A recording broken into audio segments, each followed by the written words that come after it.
Hello, my name is Frank Caprio, unabashed conservative and defender of our founding principles. Today I'm going to be talking about a term, unconstitutional. What the heck does it mean, and why is it so important?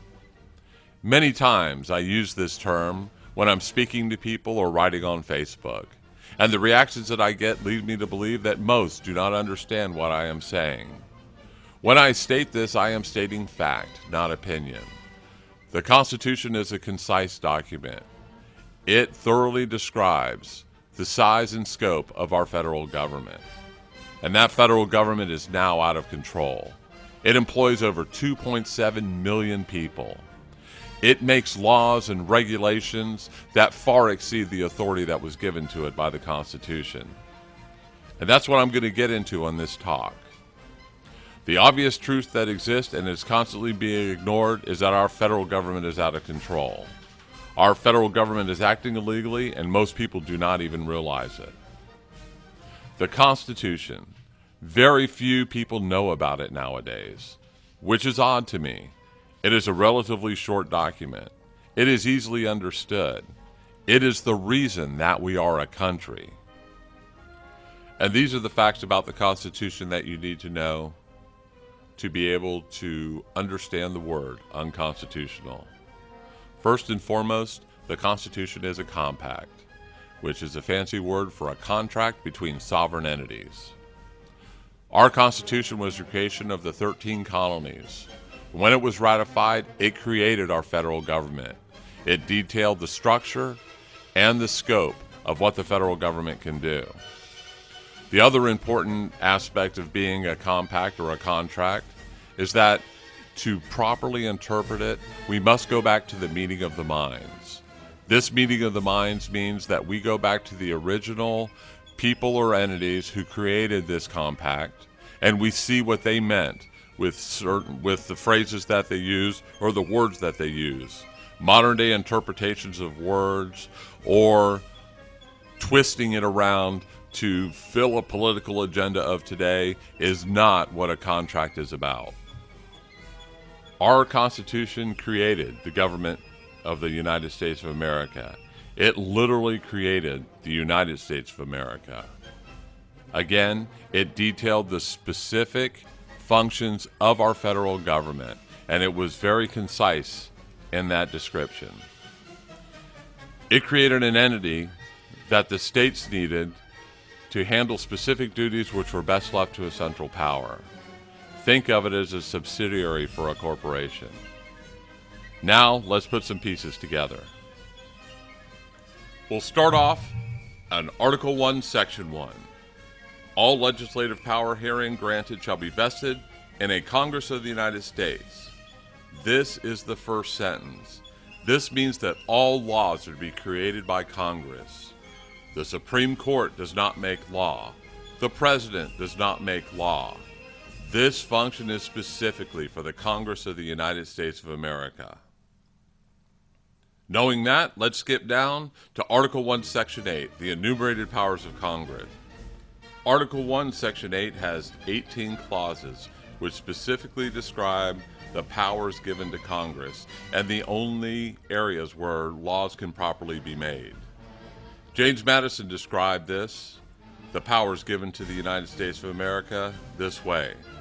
The powers delegated by the proposed Constitution to the federal government are few and defined. Those which are to remain in the state governments are numerous and indefinite.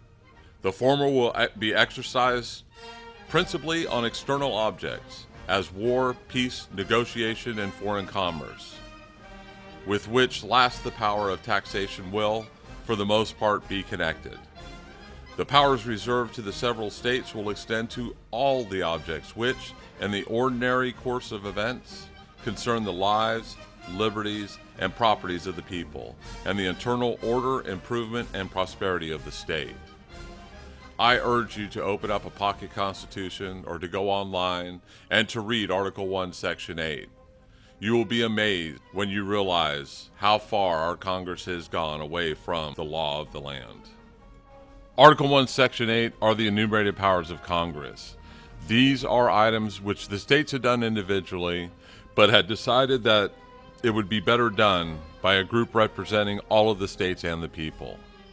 If it isn't listed in Article 1, Section 8, then Congress cannot make laws concerning it, and government has no reason to take action in those areas. So let's move to Article 6, where in Section 2 we find the Supremacy Clause. It's been previously used to validate our out-of-control government, but is now recognized as an opponent to their unconstitutional actions.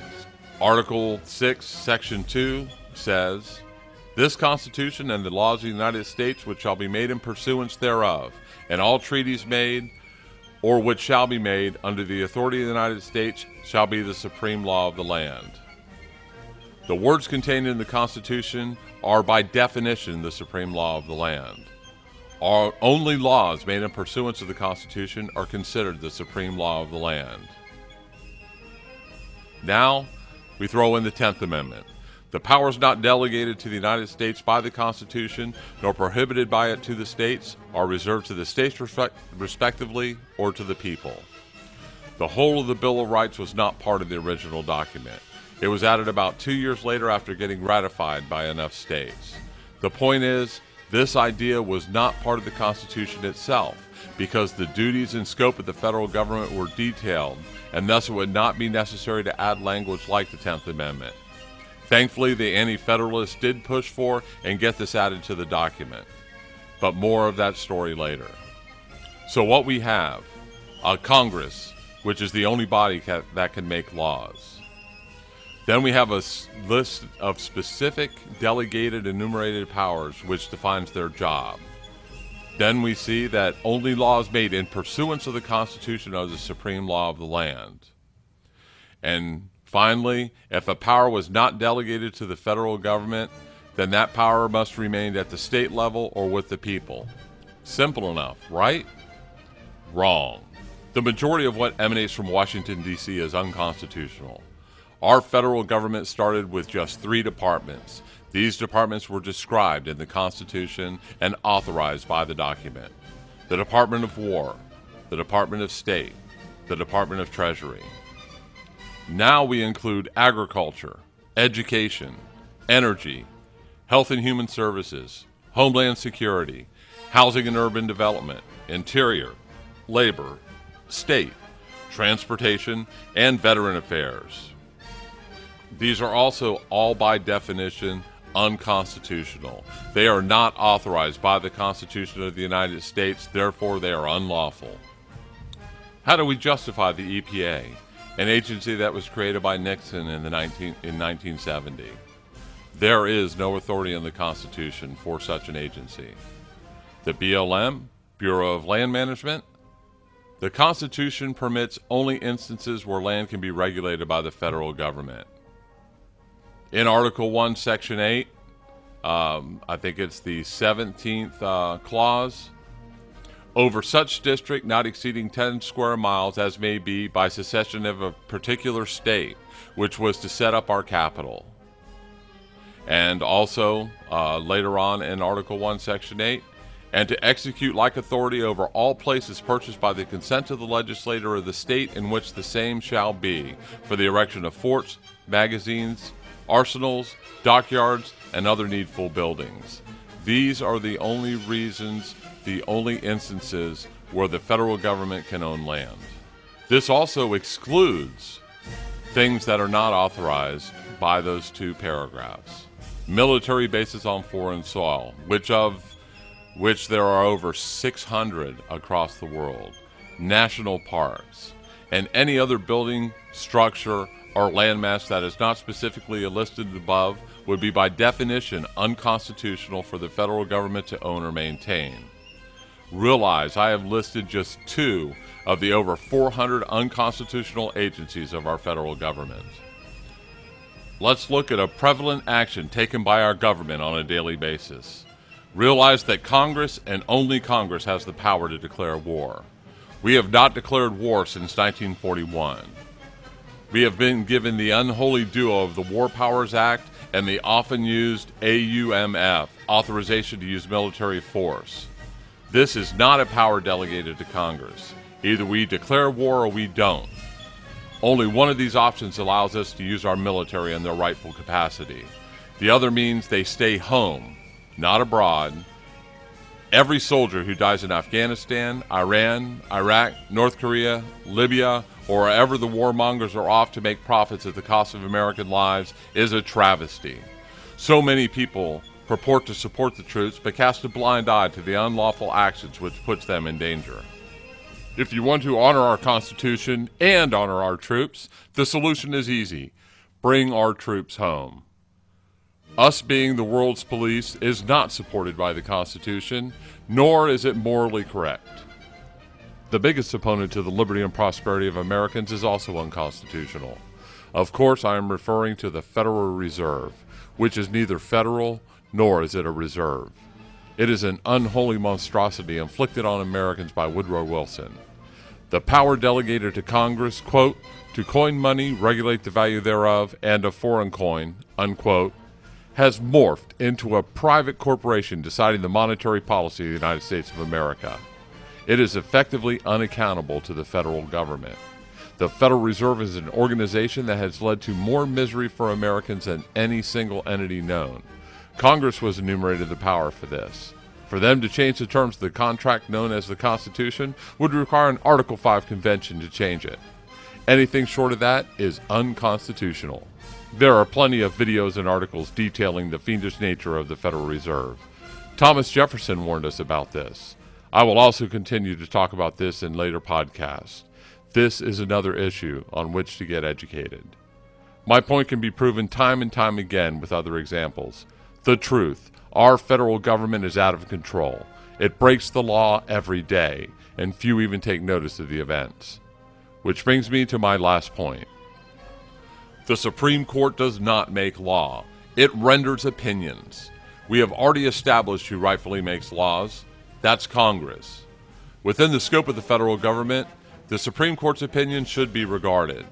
When it rules on activities which are not the responsibility of the federal government to begin with, then it loses any credibility as a source of wisdom. The Supreme Court is presently 9 well-connected lawyers who have been appointed to the bench. They worry more about previous rulings or precedent than they do the actual words of the Constitution. Interpretations have gotten us away from the original words of the Constitution, which are the supreme law of the land. Supreme Court opinions have changed no words of the Constitution. Let's remember, the Constitution created the Supreme Court. The contract known as the Constitution is supreme over the court. To think otherwise is lunacy, and why we have the out-of-control government that we witness today. Here is one of many Supreme Court decisions that was totally wrong. Wickard versus Filburn, 1942. The Supreme Court determined that Wickard had broken the law. He had grown 12 more acres of wheat above the limit put into the supposed law by the Agricultural Adjustment Act of 1938. He didn't even try to sell the wheat. He used it internally on his own farm. But the ruling stated that his exclusion from the market due to his overproduction of wheat fell under the Commerce Clause because he affected commerce by not participating. Sound familiar? It was the same opinion that the rest of the majority, minus Roberts, used in the NFIB versus Sebelius, where the mandate for Obamacare was upheld. Remember the original text where all this control started, to regulate commerce with foreign nations and among the several states and with Indian tribes. Interpretations of interpretations, just another avenue that another branch of the federal government uses to ignore the Constitution and push an agenda. Andrew Jackson had it right when he said, John Marshall has made his decision, now let him enforce it, after the Supreme Court opinion in Worcester versus Georgia. Jackson got that right. What we should be doing today is also ignoring the Supreme Court. Their issuance of opinion is just that, opinion. Nowhere were they described as the final authority of the Constitution. That is left to the states, the entity which created the Constitution, which in turn created the Supreme Court. The Supreme Court can issue all the opinions they want. They have no force of law, none whatsoever. To those naysayers who speak of doom and gloom if the federal government is ripped apart, the states can handle the job. The EPA can go. Every state has its own mechanisms which can take over and make the laws for that state. Phasing out the majority of federal government will allow their states to take the rightful place as the protector of the people of their states. Get the federal government to do the task for which it was created, and for which, in a lot of cases, they are ignoring. We could easily eliminate over 90% of the workforce currently draining our wallets and purses. The savings would be astronomical. Did I mention that the IRS would also be disbanded? A constitutional government would not need the proceeds of a federal income tax to survive. The money put back in the pockets of the people would allow us to solve the problems which government mismanages and perpetuates. So where do we start? First is to explain the truth to people so they can make an informed decision. It is no coincidence that only 26% of the people can even name the 3 branches of government, that only 2% can name the 5 rights protected by the First Amendment. Most Americans alive today could identify what a constitutional government should look like. This was planned long ago and foisted upon us incrementally, but here we are. What we need is less division about the symptoms of the rot and more unity ferrying it out and destroying it. There are plenty of thoughts and beliefs that divide us, but when the truth is learned, it becomes apparent that our fights are petty compared to the true enemy we face today, our own government. This is not hyperbole, nor is it a new occurrence in human history. Governments throughout human history have seized power and become tyrannical. Our federal government is moving down that path. It is time we change our trajectory and get back to the path of liberty and prosperity. The truth is a powerful force. The Constitution should be part of that truth that we speak every day. Read the Constitution. It is short and can be read in just a couple of hours. Understand what it says. There is nothing more important right now than to get educated.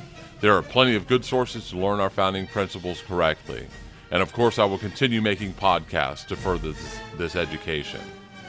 And when you do get educated, then help to spread the truth. Be unabashed in your support of our founding principles. Support liberty and true prosperity. Reject government interference at all levels. What force is stronger than America? That would be Americans. The American people are being swindled. We are being immersed in a suicidal debt. Our government creates millionaires from within and easy living through pensions for its minions. Our taxes continue to rise from all levels of government to pay for more government, which creates new and bigger bureaucracies and laws which need even more money. It is an evil cycle that we have accepted as the norm. That was never the intention of our founding. We have been perverted from within. All of this comes at the expense of every American. Our government is now a bloated monstrosity that is sucking the lifeblood out of America and Americans while simultaneously curtailing our liberties. We are allowing our country to be destroyed, plain and simple. We have allowed too many generations to pass with our problems escalating. It is time to turn things around. So, get educated, get vocal, stand for America. This is Frank Caprio. For more information, go to Constitutional Cappuccino, the wake-up call to the Constitution and the ideals it espouses. Thanks for listening.